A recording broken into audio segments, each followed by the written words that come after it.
हाँ जी, हाँ जी वीर जी, करें शुरू। सभी गीता प्रेमी भक्तजनों को मेरा हार्दिक प्रणाम। गुरुर् ब्रह्मा गुरुर् विष्णु गुरुर्देवो महेश्वरा गुरुर् साक्षात् परब्रह्म तस्मै श्री गुरुवे नमः। त्वमेव माता च पिता त्वमेव बन्धुश्च सखा त्वमेव विद्या द्रविणं त्वमेव सर्वं मम देव देव। भक्ति योग का विषय चल रहा है, 12वां अध्याय भक्ति योग, नाम ही इसका भक्ति योग है। हम यहाँ 13वें 14वें इन श्लोकों पे आ गए हैं। ये जो 8 श्लोक है 13 से लेकर के 20 तक, ये अमृताष्टक कहा जाता है इनको।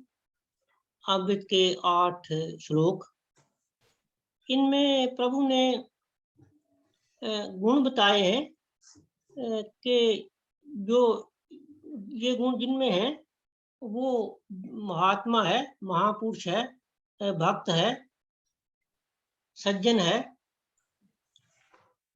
तो ये लिस्ट है गुणों की। तो हमने कुछ थोड़ी बात कल भी की थी। थोड़ा मैं उच्चारण 2 श्लोकों का कर लेता हूँ, 13 नंबर और 14 नंबर।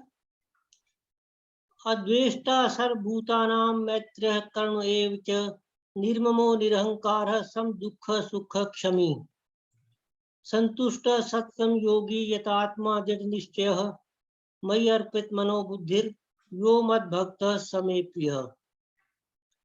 ये गुण बताए हैं। जो किसी से द्वेष नहीं करता, सभी प्राणियों में मैत्री की भाव रखता है, करुण है, ममता से रहित, यानी संसार में ममता से रहित है, निरहंकार, अहम भाव नहीं है, जिसमें मैं भाव नहीं है, क्योंकि सारा कुछ तो परमात्मा की शक्ति से ही होता है।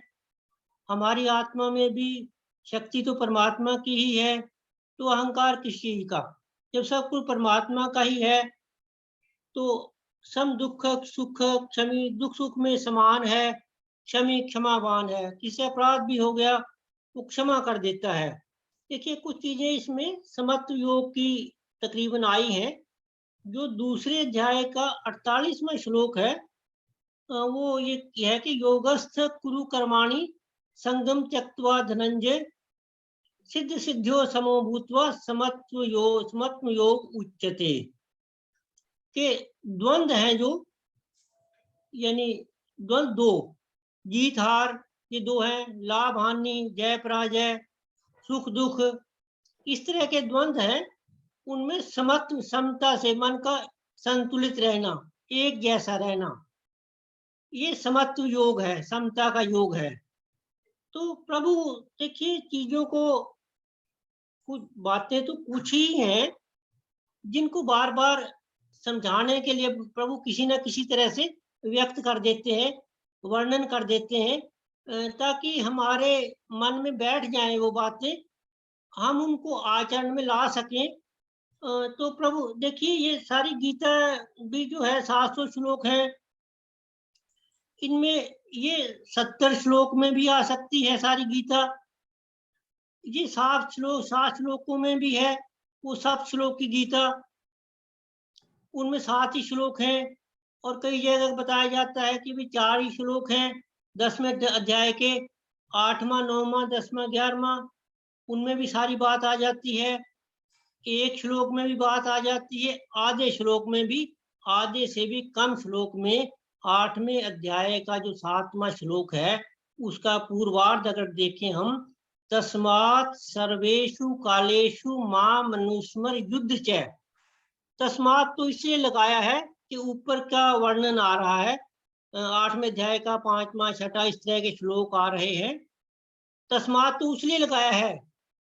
आधे श्लोक से भी कम तो ये बात हुई कि सर्वेषु कालेषु मां मनुस्मर युद्ध च, सभी समय में मेरा स्मरण कर और युद्ध कर, यानी अपनी ड्यूटी भी कर, मेरा स्मरण कर, मुख्य रूप से मेरा स्मरण करते हुए अपनी ड्यूटी कर, अपना कर्तव्य कर, अपना जो कार्य है तेरा वो कर। और मेरा स्मरण करते हुए। इतनी ही बात है, इसमें सारी की सारी गीता की फिलॉसफी आ जाती है। यानी भक्ति योग की बात हो गई, कर्म योग की बात हो गई, और फिर जब थोड़ा थोड़ा विस्तार देना शुरू किया प्रभु ने, तो फिर और चीजें आ गई। कर्म फल का त्याग कर दें, समता की बात कर दें। तो हम अपने विषय पर आते हैं। तो ये जो अमृताष्टक है, इसमें गुणों की बात है। जैसे यहाँ गुण बताए, तो हमें देखिए, हमारे जो शुभ चिंतक होते हैं, हमारे माता पिता हैं, और हमारे शुभ चिंतक हैं, वो गुरुजन हैं, वो हमें बताते हैं, तो हम उनको अपना मान करके उनकी बात मान लेते हैं, भाई हाँ, ये तो हमारे हित की ही बात करेंगे। अब यहाँ परमात्मा ही बता रहे हैं, परमपिता परमात्मा है, और हम उनके बच्चे हैं। उनकी ममैवांशो जीव लोके जीव भूता सनातन 15:7, हम उनके बच्चे हैं। प्रभु हमें बता रहे हैं कि भाई ये गुण ये अपना लो। तो उनकी बात हमें मान लेनी चाहिए, और वो ये भी सांत्वना देते हैं कि अगर आप में ये गुण आ जाएंगे तो मैं उनको बहुत पसंद करता हूँ, वो मुझे बहुत प्रिय है जिनमें ये गुण है। तो हम क्या करें कि धीरे धीरे परमात्मा का ध्यान करते हुए कि भाई हाँ, परमात्मा ने बताए हैं, कृष्ण भगवान ने बताए हैं, ये गुण बताए हैं, और जो जिनमें वो गुण आ जाते हैं, प्रभु उनको प्यार भी करते हैं, उन्हें पसंद करते हैं, उनको वो प्रिय लगते हैं। तो एक तो परमात्मा का ध्यान करते करते कि भी परमात्मा ने बताए हैं, तो हमारे अंदर जल्दी आ जाएंगे ये गुण, धीरे धीरे धीरे धीरे। जैसे संतुष्ट है सतम योगी, भाई सदा संतुष्ट रहता है, जिस तरह का भी वातावरण हुआ, जैसा हुआ उसमें संतुष्ट। यथात्मा दृढ़ निश्चय मई अर्पित मनोबुद्धि।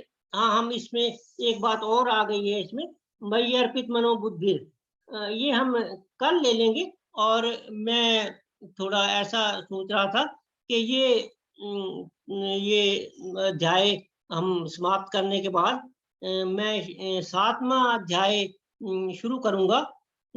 वो है ज्ञान विज्ञान योग। वो भी ये छह अध्याय जो हैं, 7वें से लेकर 12वें तक, ये भक्ति योग के हैं। ये भक्ति योग का अंतिम अध्याय है। खैर, भक्ति योग की बातें तो सभी जगह ही हैं, सारी गीता में भरी पड़ी हैं, लेकिन वो आरंभ का है भक्ति योग का 7वां अध्याय, ज्ञान विज्ञान योग। तो उसकी चर्चा भी करेंगे। अब थोड़ी हमने ये बात की, तो मई अर्पित मनोबुद्धि, ये इसमें 14वें श्लोक में ही आया है। इसकी भी बात हम कल करेंगे, और इसको हम कोशिश करेंगे कि जल्दी ही इसकी बात समाप्त करके हम आगे बढ़े। तो इन्हीं शब्दों के साथ मैं अपनी वाणी को विश्राम देता हूँ। हरिओम तत्सत, हरिओम तत्सत, हरिओम तत्सत। श्रीधर मोहन जी का बहुत बहुत धन्यवाद आज की चर्चा के लिए। श्रीधर जी ने हमें कैसे भगवत गीता को 4 श्लोकों में, 1 श्लोकों में बताया है, उसमें उसके द्वारा भी हम भगवत गीता को जान सकते हैं। तो उम्मीद करते हैं कि आने वाले समय में भी हम उनके इस नॉलेज का लाभ उठाते रहेंगे। बहुत बहुत धन्यवाद। कल मिलते हैं अगली चर्चा के साथ। धन्यवाद।